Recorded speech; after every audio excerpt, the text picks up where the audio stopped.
Alright, तो सलार का teaser देखते वक्त शायद आपने ये नोटिस किया होगा, इस सीन में जब प्रभास के लुक को अच्छे से दिखाया जा रहा होता है तब बैकग्राउंड में डायनासोर की रोर की साउंड चल रही होती है, यानी कि डायनासोर की चिल्लाने की आवाज, जो कि ये फोरशेडो कर रहा था कि ही इज अ डायनासोर, यानी कि सलार एक डायनासोर है, जिसके बारे में यहाँ पर ये चचा खुद ही बोलते हैं और वो साउंड आप खुद ही नोटिस कर लो।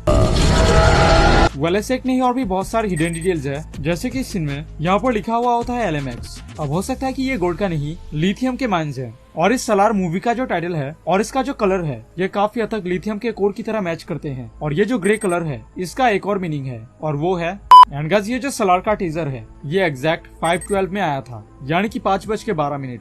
और अगर आप अल्फाबेटिकली देखोगे तो A यानी कि 1, B यानी कि 2, C यानी कि 3, तो E यानी कि 5 और 12 यानी कि L यानी कि EL यानी कि एल डोराडो। अब हो सकता है कि ये सलार की स्टोरी डायरेक्ट एल डोराडो से कनेक्टेड रहेगी। एंड गाइस एक और चीज, इस सीन में जब रॉकी भाई समंदर में डुबकी लगाने जा रहे थे तब यहाँ पर ये जो क्लॉक था यहाँ पर 5:कुछ हुआ था। एंड अगर आपको याद है तो सलार की टीजर 5:कुछ में ही आउट हुआ था, जो कि लिटरली अमेजिंग है। ऐसे बहुत सारे हिडन डिटेल्स है, जैसे कि इस सीन में प्रभास के पास ये गन्स होती है और इन गन्स का नाम है एंड गाइस इस सीन में शायद आपने नोटिस किया होगा। एंड गाइस इस सीन में गुड मॉर्निंग दोस्तों, तो यार कैसे हो? तो गाइस फाइनली मैंने सलार के टीजर को फ्रेम बाय फ्रेम देखा और एक एक फ्रेम में बहुत सारे डिटेल्स छुपे हुए थे, जिसके बारे में इस वीडियो में बताऊंगा। So watch this video till the end, that would be awesome. तो वीडियो काफी अमेजिंग होने वाली है, तो इसको पूरा देखना बिना स्किप किए। अगर आप स्किप करोगे तो आपको कुछ भी समझ नहीं आएगा, तो पूरा देखना। और इस वीडियो के एंड में आपसे 2 बात करनी है प्लीज। तो बहुत हो गया बकबक, so without wasting any more time let's get bloody straight into it.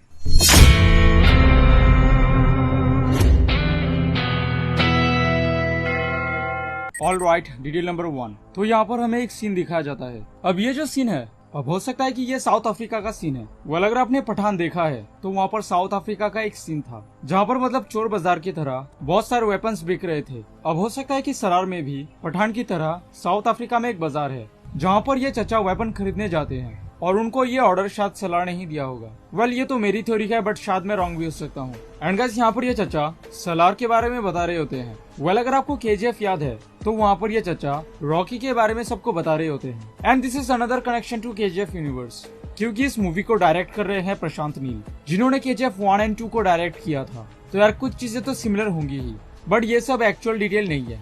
Actual detail ये है कि यहाँ पर ये जो कार था, यहाँ पर अगर आप ध्यान से नोटिस करोगे तो यहाँ पर आपको 2 बुलेट के स्पॉट मिल जाएंगे, जो कि शायद इस कार में फायर किए गए होंगे, यानी कि कुछ लोगों ने शायद चाचा के कार के ऊपर फायर किया होगा।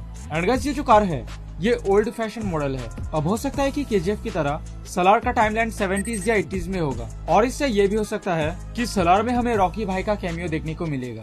Well let's see, let's hope. And guys इस सीन में हमें ये सीन देखने को मिलता है, और ये सेम सीन KGF 2 के पोस्ट क्रेडिट सीन में भी था। अब इसके पीछे 2 थ्योरी हो सकती है। KGF 2 का जो सेट था वहाँ पर ही सलार को शूट किया गया होगा, या फिर KGF और सलार में बहुत ही बड़ा एक कनेक्शन हमें देखने को मिलेगा। तो उसके बाद ये सीन आता है और यहाँ पर LMX लिखा हुआ होता है। अब इसका क्या फुल फॉर्म है, मैंने गूगल पे इसके रिलेटेड सर्च किया था, लेकिन मुझे कुछ नहीं मिला। शायद मूवी रिलीज होने के बाद हमें इसका फुल फॉर्म मिलेगा। Detail number 2। ऑलराइट, तो यहाँ पर हमें एक सीन देखने को मिलता है और यहाँ पर ये 2 गुंडे होते हैं। यहाँ पर 2 गुंडे होते हैं और इनके हाथ में ये वेपन होता है। वेल अगर आपको KGF चैप्टर 2 का ये सीन याद है तो यहाँ पर कुछ गुंडे थे जो कि अधीरा के थे, आई मीन शॉन के थे, लेकिन शॉन अधीरा का ही गुंडा था। A = B, B = C, then A = C। Well समझ जाओ मैं क्या कह रहा हूँ। एनीवेज, तो वहाँ पर अधीरा के गुंडे थे और उनके पास ये हथियार होता है। अब हो सकता है कि सलार में ये जो गुंडे थे जिनके पास ये हथियार होता है ये अधीरा का गुंडा है। वेल अधीरा तो मर चुका है ना। अब इससे 2 थ्योरी बाहर निकलती है कि अधीरा स्टिल अलाइव, या फिर ये जो थे जिनका नाम था पृथ्वीराज, ये लोग उनके गुंडे थे। एंड बहुत सारे लोग फैन थ्योरी बना रहे हैं कि ये अधीरा का सन है, क्योंकि उनके पास एक रिंग होती है और रिंग अधीरा के पास भी था। अब ये थ्योरी किस हद तक सच है मुझे नहीं पता। यहाँ पर हमें पृथ्वीराज का कुछ ही सेकंड का सीन दिखाया जाता है। अगर उन्हें और भी ज्यादा दिखाते तो कुछ चीजों से हम कनेक्ट कर देते कि ये अधीरा का बेटा है। वेल लेट्स सी क्या होता है। आप नीचे कमेंट सेक्शन में बताना कि ये अधीरा का सन है या नहीं। वेल वीडियो में आगे बढ़ने से पहले इनको देखो। इनका नाम है विजय किरगांडू। इनका नाम है विजय किरगांडूर और ये KGF चैप्टर 2 के प्रोड्यूसर थे। और इनसे मिलो, इनका नाम है उज्जवल कुलकर्णी और ये KGF 2 के एडिटर है। मैं चाहता हूँ कि आप इन दोनों का नाम याद रखो, क्योंकि इस वीडियो के आगे आपको काम आएगा। Now let's go to the next detail. Detail number 3। तो यहाँ पर हम कुछ आर्मी को देखते हैं। अब ये इंडियन आर्मी तो नहीं है, ये पक्का है। हो सकता है कि ये विलन का प्राइवेट आर्मी है। एंड गाइस आप नोटिस कर सकते हो कि वो लोग एक टैंक में बैठे हुए क्या बोल रहा था मैं?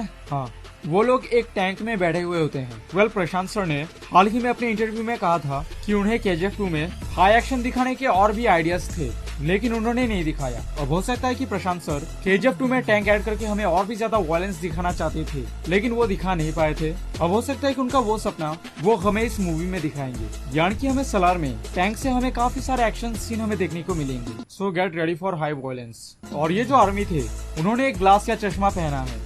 ऐसा सेम चश्मा KGF के गुंडा लोग भी पहनते थे। उन्होंने वो चश्मा पहना था ताकि उनकी आंखों में धूल ना चले जाए, तो वो सेम चश्मा यहाँ पर इन लोगों ने पहना है। तो हो सकता है कि यहाँ पर जितने भी एक्शन सीन होंगे वो हमें KGF की तरह धूल वाले इलाकों में देखने को मिलेगा। इस सीन में कोई वेपन का बॉक्स ओपन करता है तो ये सलार है, I mean प्रभास है। कैसे? क्योंकि यहाँ पर आप इन गन्स को नोटिस कर सकते हो, और ये सेम गन्स बाद में इस सीन में प्रभास चला रहे होते हैं। एंड गाइस, ये जो गन है इस गन का नाम है डेजर्ट ईगल, और ये हाई मैग्नम गन है। इसका डैमेज नॉर्मल पिस्टल के मुकाबले बहुत ही ज्यादा होता है।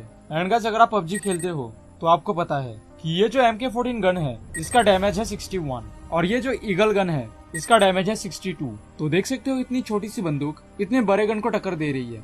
और शायद इसी गन से डायनामो एक मैच में नॉक हो गए थे, जबकि उनके पास AKM था। AKM मतलब AK-47 मॉडर्नाइज्ड वर्जन। एनीवेज, बहुत हो गई PUBG की बातें। Detail number 5। तो आपको यहाँ पर लाशों के ढेर मिल जाएंगे। प्रभास गन ड्रॉप कर देते हैं, यानी कि इन गुंडा लोग को मारते मारते यहाँ पर प्रभास के गन में गोली खत्म, इसलिए वो इस गन को फेंक दे रहे हैं। एंड गाइस, प्रभास का बॉडी ये बैंड क्यों है यार? इसको स्ट्रेट होना चाहिए, स्ट्रेट, तभी मतलब ज्यादा पावरफुल फील होता है ना।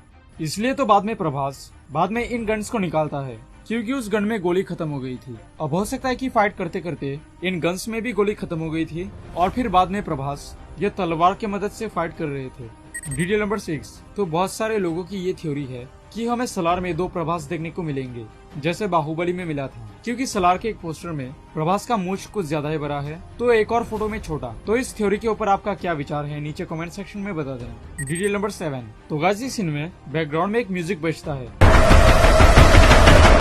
ये जो म्यूजिक है ना, ये म्यूजिक काफी हद तक KGF 2 की म्यूजिक की तरह सिमिलर है।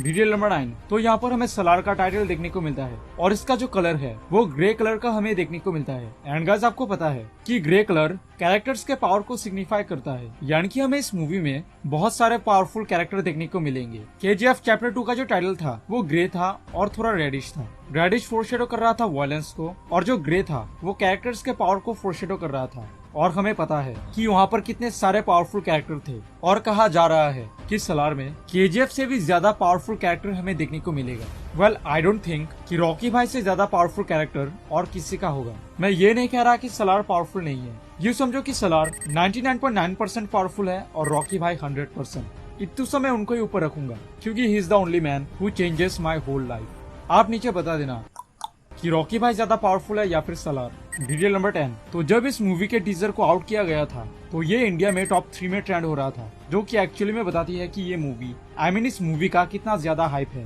Detail number 11। एंड गाइस, मैं आपको बता दूं, ये कन्नड़ा इंडस्ट्री की पहली ऐसी मूवी है जो इंडिया के साथ साथ यूरोप, मिडिल ईस्ट और अफ्रीका में भी शूट किया गया है। KGF 2 पहली ऐसी कन्नड़ा मूवी थी जिसका बजट 100 करोड़ से भी ज्यादा था, और ये फर्स्ट मूवी है जो यूरोप, मिडिल ईस्ट और अफ्रीका में भी शूट किया गया है। लेकिन एक्चुअल डिटेल यह है, अगर आपने मेरे बाकी KGF के हिडन डिटेल्स वीडियो देखा है तो आपको पता है कि रॉकी भाई इन्हीं जगहों पे अपना धंधा संभालते थे, which is clearly connected to KGF and these are very shocking things. तो यहाँ पर एक चचा एक डायलॉग मारते हैं कि लायन, टाइगर, चीता और हाथी ये सब पावरफुल है, but not in Jurassic park, क्योंकि वहाँ पर डायनासोर रहता है। तो ये जो लायन, हाथी है, ये सब KGF के मेन विलन्स थे। हाथी तो आपको पता ही है, हाथी है गरुड़ा, क्योंकि यहाँ पर एंड्रिस ने खुद कहा था कि ये एक हाथी को मारना है। और जो लायन है, और लायन कौन है मुझे आपको बताने की जरूरत नहीं है, ऑब्वियसली अधीरा, और उनके रिंग में भी लायन था। और टाइगर और चीता हो सकता है कि ये दोनों है, यानी कि इन सबसे बहुत ज्यादा पावरफुल है सलार। एंड गाइस, इस मूवी का जो कलर ग्रेडिंग है वो बहुत ही ज्यादा डार्क है, मतलब बहुत ही ज्यादा डीसैचुरेटेड है। डीसैचुरेटेड मतलब लेस कलर, और ऐसा सेम कलर ग्रेडिंग NTR 31 का भी है। अब हो सकता है कि NTR 31 और ये सलार दोनों एक ही यूनिवर्स में है। लेट्स सी क्या होता है। ओके, तो स्टार्टिंग में मैंने आपको बताया था इन दोनों का नाम याद रखने के लिए, विजय गांडू विजय गांडूर और उज्जवल कुलकर्णी। वेल यहाँ पर अगर हम थोड़ा नजर मारेंगे तो आप नोटिस कर सकते हो कि इस सलार मूवी का जो प्रोड्यूसर है वो ये विजय गांडूर है और इसका जो एडिटर है वो है उज्जवल कुलकर्णी, जो कि एडिटर है सलार का। तो ये सब हिंट है कि ये मूवी डायरेक्टली केजीएफ से कनेक्टेड है। तो काफी ज्यादा हाई चांस बनती है कि सलार में हमें रॉकी का भी कैमियो देखने को मिलेगा। एंड गाइस मैं आपको बता दूं कि ये जो उज्जवल कुलकर्णी है ये सिर्फ 9 ईयर ओल्ड बॉय है और हाँ इसी ने ही पूरे सलार और केजीएफ को एडिट किया है ना अमेजिंग। और इस वीडियो के एंड में आपसे जो बात करनी थी वो ये है कि पहली बात कि मैं असुर के डिटेल्स के ऊपर काम कर रहा हूँ और वहाँ पर बहुत सारे डिटेल्स थे जिसको शायद मैं 2-3 वीडियो में कवर करूंगा, तो इसके लिए स्टे ट्यून्ड रहना। और जो दूसरी बात है वो ये है कि मेरे इस चैनल पे जो मैंने आदिपुरुष के ऊपर 2 शॉर्ट वीडियो अपलोड किए थे उस पे स्ट्राइक आ चुका है, जो कि बहुत बुरा लगा मुझे। मेरे मेन वीडियोस पे कोई भी स्ट्राइक नहीं गया, लेकिन शॉर्ट वीडियो में जो कि 1 मिनट का भी वीडियो नहीं गया उस पे स्ट्राइक आ गया। और मेरे चैनल में जितने भी आदिपुरुष के रिलेटेड वीडियोस थे उन सबको मैंने हटा दिया है, आई मीन प्राइवेट कर दिया है। और वो सब तुम्हें 3 महीने के बाद ही देखने को मिलेगा, क्योंकि 3 महीने के बाद स्ट्राइक ऑटोमेटिक रिमूव हो जाता है।